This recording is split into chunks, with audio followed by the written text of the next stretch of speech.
like the Babylonians, the Akkadians. The Sumerians don't seem to have moved too far outside of that southern Iraq area. Another thing that we have to get into our brains, and this is just hard, is how many fewer people there were. So the Roman civilization at its height probably encompassed somewhere between 50 and 80 million people spread across an area that's many times the size of the United States. And that's at its height, that's at its largest. Many of these civilizations that we're talking about were maybe 5 or 10 million at most. And think of that, like we just have things on a scale that are unimaginable in this world. You know, there's no city like Chicago or New York. There's no massive hub like that. There are, but they'll be like 100,000 people, 200,000 people. I'm not sure. It would be really interesting to look up when the first city that reached 1 million people happened. But in lots of cases, you really don't want to live in a city, because when you have that many people next to each other, you have a few major problems. Besides grouchy neighbors. You have the problem of fires and disease from sewage, because you can't get rid of it very easily. They don't have indoor plumbing. And so people died all the time. The deadliest things in this world are infections. There's no antibiotics. So every little cut that a kid gets, I mean, think of your own children and people that you know. And, you know, now getting an infection, getting a wound infected isn't that big of a deal. In this world, most of the time, that kills people. So they died constantly. And if those things didn't kill them, then famine did. And if famine didn't kill them, then the wars did. Like, people, and, you know, there's all kinds of stuff. Like, some of them had a sense of medicine and a sense of things that they could do. Like ancient Egyptians, they've discovered Egyptian skeletons, for instance, that the Egyptians had figured out limb amputation. So like if a limb got crushed by a rock, they figured out how to cut it off and actually have the person survive. That wasn't rediscovered in Europe for like many, many thousands of years. But people that lived to old age were relatively rare. Childbirth is extremely traumatic.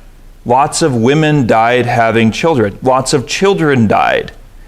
This is a kind of world where people might have 10 kids and only 2 of them survive past infancy. And so there's all kinds of things. And some of this feels shocking, but to get to the world of Jesus, it's like we have to navigate out of the world that we live in today.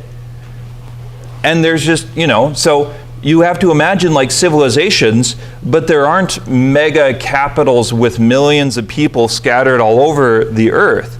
There's a handful of them, like 3 at a time in the entire world. And lots of times stuff is expanding and contracting, getting built, getting knocked down, that kind of stuff. The Fertile Crescent, they used irrigation from the rivers. This area had a relatively stable climate, protection from enemies. They had a source of food production and water. The area between the rivers isn't as deserty as we would think. It can get hot, especially now, but at this time period, about 5,000 years ago, it wasn't as hot as it is now. That has developed, that's one of the things that has changed. It's probably not cold. It's not the North Pole. They are not Eskimos with giant fur coats, but it was warmer and wetter than it is now. At least somewhat relatively so. Okay, questions so far? Does your brain feel scrambled? You shouldn't yet. We're just getting started.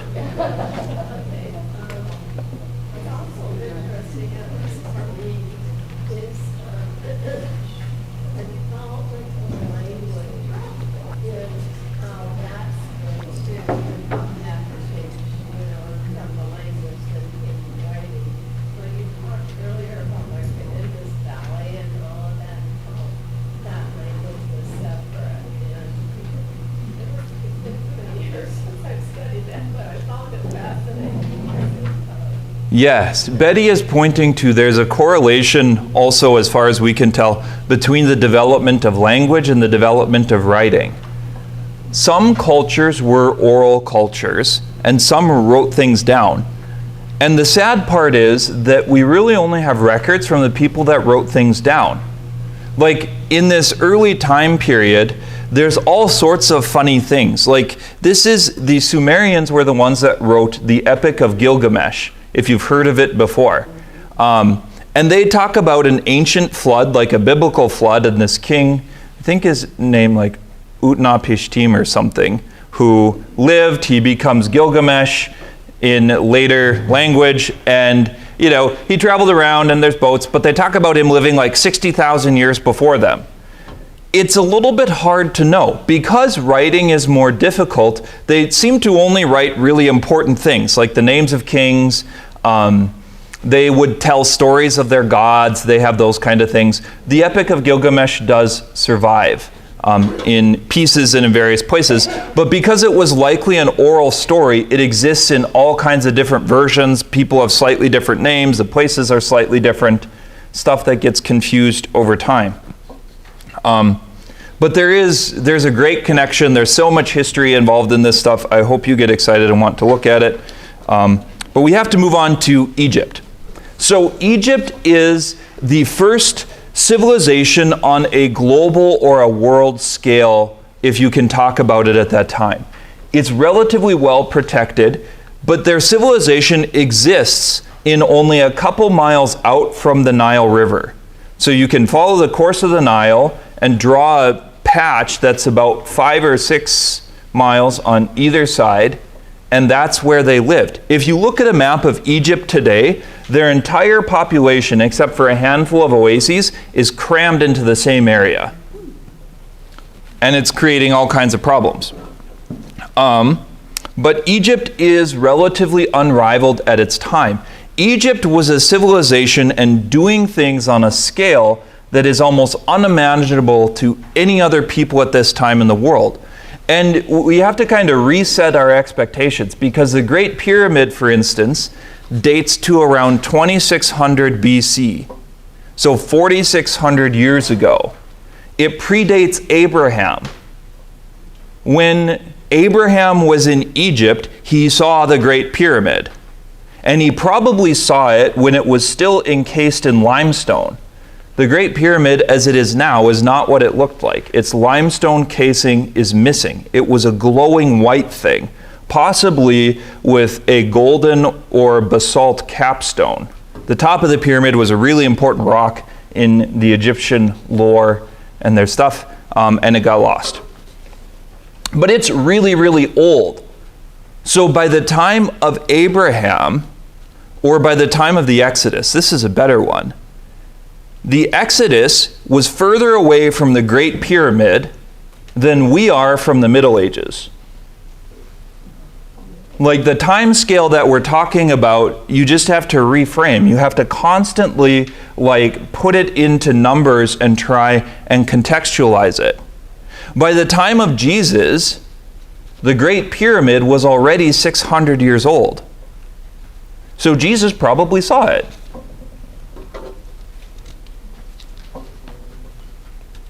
I mean, that's the kind of stuff that you have to just work on when you're getting into this. And 600 years ago, this country wasn't here. It didn't exist. They didn't even know about it. Not really. 1,000 years ago was probably about the first time that someone sailed here from the east. We know that there were people living here, but they were by and large relatively small societies, and they migrated around.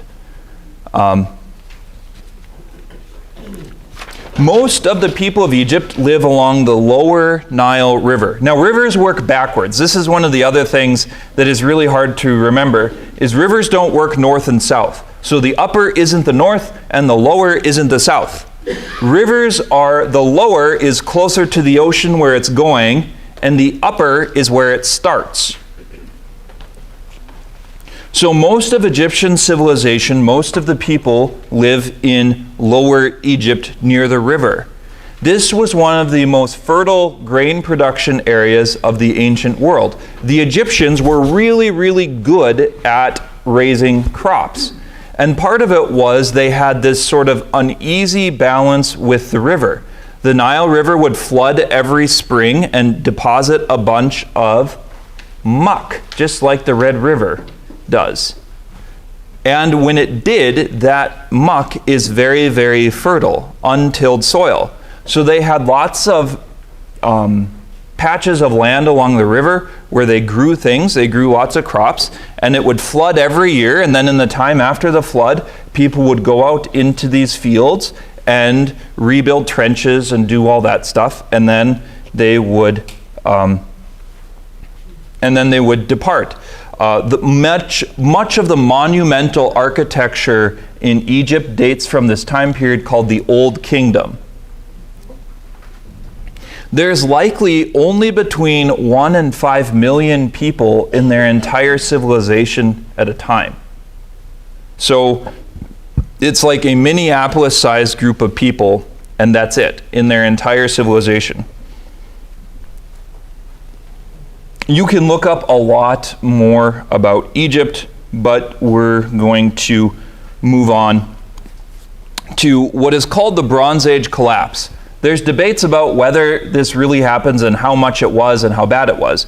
But what's interesting, so like in Egypt, the end of the Bronze Age coincides with the interdynastic periods, they're called, and they were times of upheaval where foreign rulers ruled Egypt. So it's the transition from the Old Kingdom to the Middle Kingdom, and the transition from the Middle Kingdom to the New Kingdom.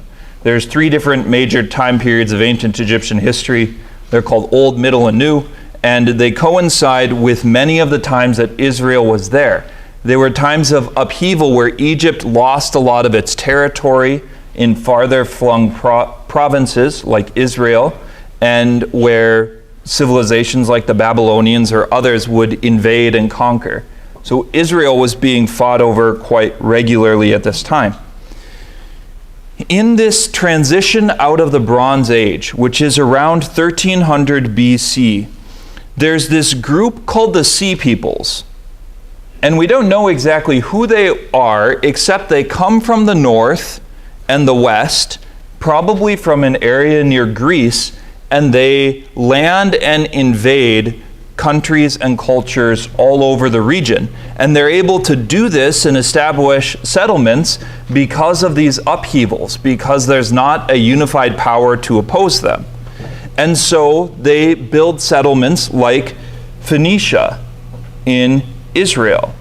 And they build settlements like Carthage, and lots of the stuff that's along the coast where it's easy to sail boats to, the Sea Peoples come. It's this great migration of people, and this great migration of people changes the political map. The dynasties collapse, the Sumerians depart, the Babylonians become significantly weaker. That's the time of the foundation of ancient Israel, the Exodus, the Judges, the development of the early, the period of the Judges takes probably around 300 years. This is also the beginning of the Iron Age, which is a new and stronger material. It means your things are sharper and better and pierce through more armor than the other people's if you have iron. And so you start winning more of the battles.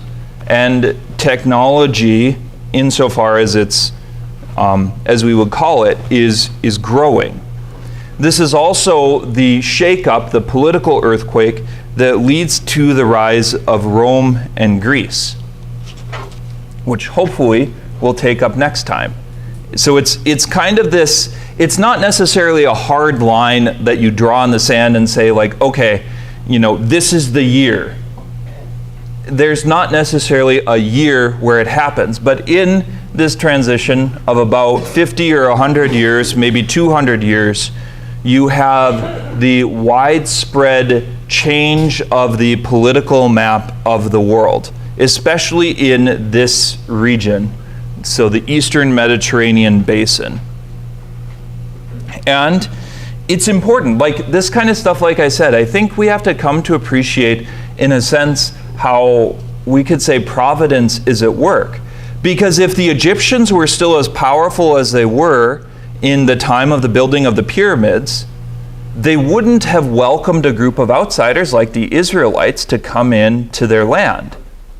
They were much more nationalistic. They would have, probably marked it as an invasion and killed them. And so they're able to come probably because of the upheaval, because society is more disorganized and things are much less centralized than now. And we're going to discover this again and again. There's all kinds of times in history where it's like, that worked out really well. And that's especially the case when we get to Greece and Rome. Let's see, next. Okay, so next week we're going to start with civilization in Israel and hopefully get to Greece and Rome. The goal is to get through Greece and Rome relatively soon, but I've only written notes so far on Greece, and there's a lot of them. And then Rome will come after that, and then we have to do Judaism part 2 and talk about stuff like the groups in the time of Jesus, the Pharisees, the Sadducees, the Zealots, and then we'll be into the book.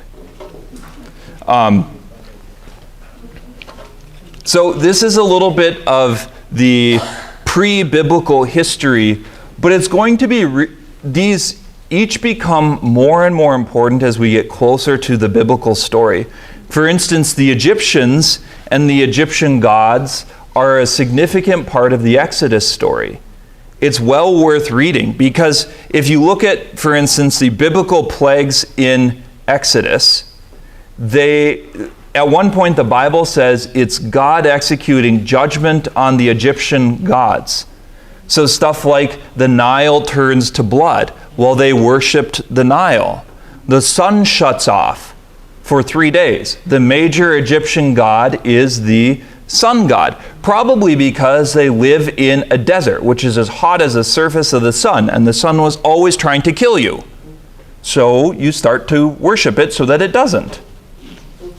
But you can look at the entire set of biblical plagues and you'll find a matching Egyptian god for every single one of them. And there are parts of ancient Egypt that the Israelites seem to be fond of. Like the Egyptians had invented stuff like different kinds of irrigation and different kinds of flood walls, and they had these corkscrew things that they could use to move water uphill. They were masters of geometry. Like the Egyptians knew that the world was round, and they knew almost exactly how big it was because they used sundials, and someone was smart enough to calculate the angle of the sun to create the shadow, and they did it in 2 places at the same day, at the same time. We're not exactly sure how they figured that one out, but they did. And they were able to see or figure out that Egypt was a tiny part of a giant circle, and so they figured out how big the world was. Again, that's something that took Europeans a heck of a long time to do. And they're like, we discovered it. And the Egyptians are like, yeah, we did that 3,500 years ago. Welcome to the party. So there's things that they were extremely good at that, the biblical people probably picked up. When did the pyramids start? Did they build pyramids?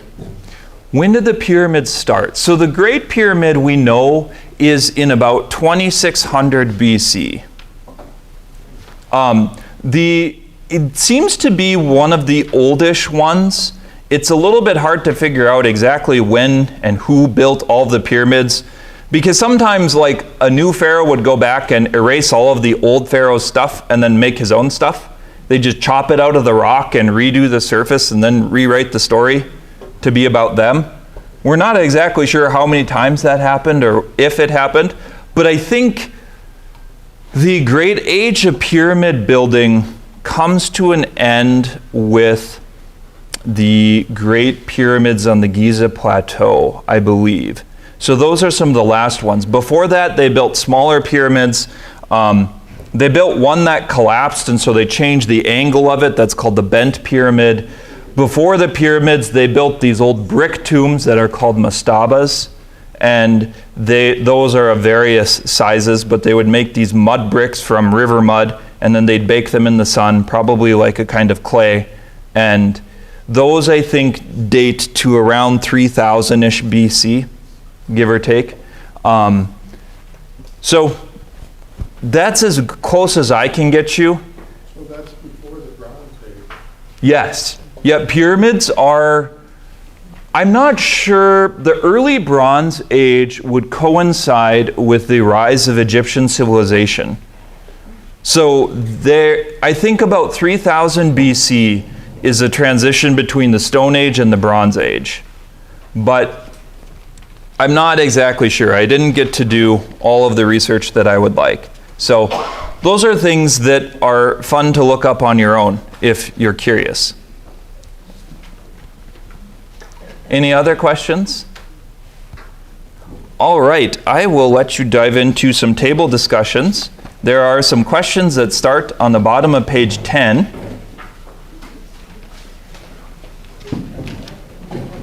And I realize you might not know as much about this time period, but I think it's good to start talking anyway. It's going to get easier as we get closer to Jesus, and we'll have less time to cover and fewer years. So, sorry, it's just the way history works. There's just a lot of it.